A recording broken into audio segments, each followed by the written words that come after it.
Yeni fragman analiz videosuna hoş geldiniz. Dizimizin yeni bölümünde bizleri hangi sürprizler bekliyor? Barış, Zeynep ile evlenecek mi? Zeynep, Mehdi'yi kendinden uzak tutmayı başarabilecek mi? Zeynep'in hayatı tehlikeye girecek mi? Mehdi, Zeynep'i unutabilmeyi başaracak mı? Hepsinin cevabını ve gelecek bölümlerdeki ayrıntıları kaçırmamak için bu videoyu sonuna kadar dikkatle izlemenizi tavsiye ediyorum. Öncelikle Zeynep'in artık merhameti yüzünden kendisine zarar gelmesini istemiyorsanız ve ayrıca dizimizin final yapmasını istemiyorsanız da beğeni tuşuna basalım ve kaç kişi aynı fikirdeyiz görmüş olalım. Dizimizin yeni bölümünde Mehdi her gün daha da güçlenmeye başlayacak. Mehdi güçlendikçe kendisine kötülük yapanlardan hesabını soracak. Mehdi Barış'a karşı büyük bir yarış içerisinde olacak. Çünkü Mehdi Barış'ın Zeynep'i kendisinden aldığını düşünmekte. Hatta Barış bu yüzden Zeynep'i kaybettiğini de sanıyor. Halbuki Mehdi Zeynep'e kaba davrandığı için onu kaybetti ve Zeynep'i kendi elleriyle Barış'a teslim etmiş oldu. Bu yüzden Mehdi hem kendisinin hem de Zeynep'in geleceğini mahvetti. Önümüzdeki bölümlerde Zeynep çok büyük bir kararsızlığın içerisinde olacak. Çünkü Zeynep yeniden Mehdi'ye karşı aşk duyguları beslemekten korkacak. Zeynep Mehdi'ye aşık olmadığını söylese de kalbindeki gerçekleri saklayamayacak. Bu yüzden Zeynep, Barış ve Mehdi arasında bir seçim yapmakta oldukça zorlanacak. Zeynep ilk başlarda Barış'ın kibar ve aşk dolu kalbini sevecek. Sonrasında Zeynep, Mehdi de kendisini gördüğü için onun hakimiyetinde kalmayı tercih edecek. Eğer Zeynep kararsız davranmaya devam ederse bu onun sonu olacak. Çünkü hem Mehdi hem de Barış sonunda onu terk edecek. Zeynep de ömrünün sonuna kadar suçluluk duygusunu hissedecek. Yani Zeynep'in Barış ve Mehdi arasında artık bir karar vermesi gerekecek. Önümüzdeki bölümlerde Mehdi çok büyük tehlikelerle yüzleşmek zorunda kalacak. Çünkü Mehdi Cengiz'in teklifini kabul etmek zorunda kalmıştı ve onu yüzüstü bırakmayacağına dair söz vermişti. Cengiz de dışarıdaki tüm işlerini Mehdi'ye güvenerek ona teslim etmişti. Cengiz'in çok düşmanı olduğu için bu düşmanlar Mehdi'yi de rahat bırakmayacak. Mehdi güçlendikçe daha çok düşman onun peşini bırakmayacak. Eğer Mehdi gevşeklik ederse bu düşmanlar tarafından silahlı saldırıya uğrayacak. Bunun sonucunda da Mehdi hayatını kaybedecek. Çünkü önceki bölümde Mehdi'nin düşmanları onu korkutmuştu ve Mehdi otoparktan çıkarken kurşun yağmuruna tutulmuştu. Şimdilik Mehdi ve ailesine zarar gelmemiş olsa da yakında zarar görecekler. Mehdi'nin düşmanları ya Mehdi'yi ortadan kaldıracak ya da Mehdi'nin ailesini büyük bir zarara uğratacak. Artık Mehdi hiç kimseye iyi davranmayacak.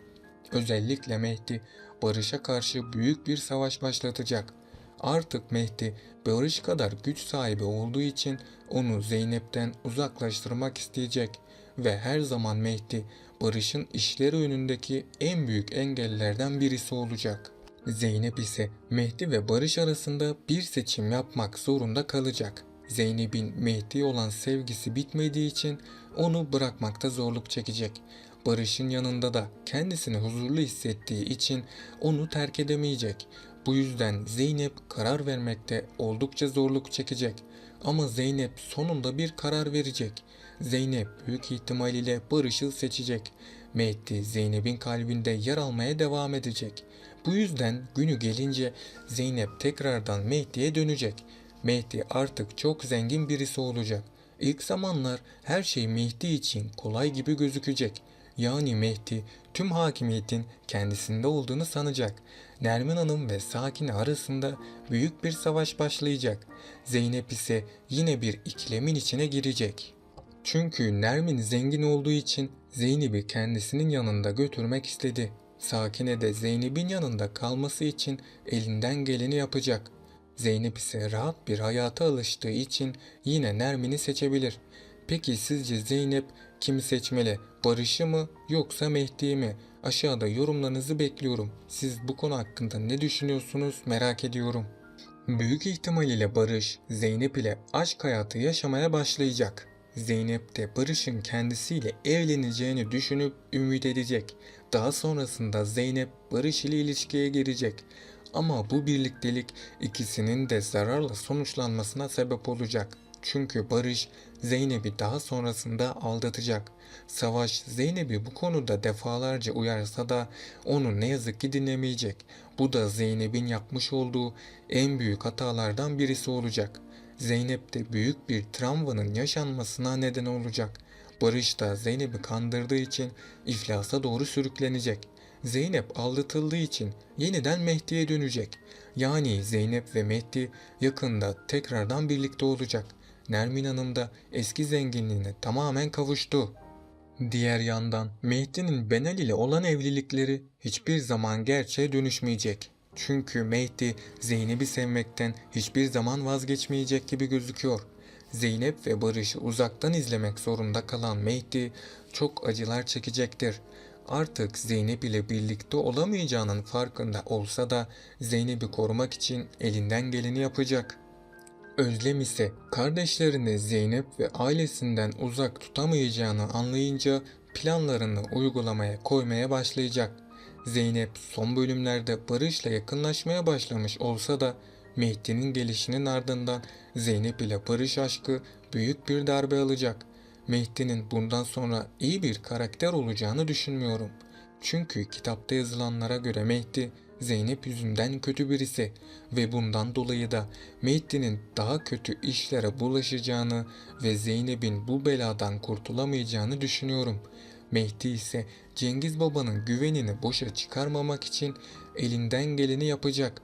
Diğer yandan Barış, Mehdi'nin dışarıda olmasından dolayı çok huzursuz olacak. Çünkü Zeynep'in onu terk edip Mehdi'ye dönme ihtimali bir hayli yüksek. Zeynep ise özellikle Nermin, Barış ve Emine'nin Mehdi ile ilgili duyduğu şüpheler yüzünden iyice tedirgin olacak. Mehdi de artık Zeynep'e zarar vermeyeceğini söylemesine rağmen kimse ona inanmıyor. Aksine Zeynep ve Mehdi ailesine zarar gelmemesi için Mehdi bu gücünü kullanmaktan asla çekinmeyecek. Diğer yandan Zeynep ise ilk zamanlar Barış ile bir ilişkiye başlamanın imkansız gibi olduğunu düşünse de zamanla o da Barış ile birlikte olmanın kendisini iyi hissettirdiğinin farkına varacak elbette. Evet arkadaşlar, bugünkü analiz videomun da sonuna geldik. Bunun gibi videoların devam etmesini istiyorsanız kanalıma abone olup bu videoyu beğenerek bana ve dizimize destek olabilirsiniz. Sonraki videolarda görüşmek üzere, hoşça kalın.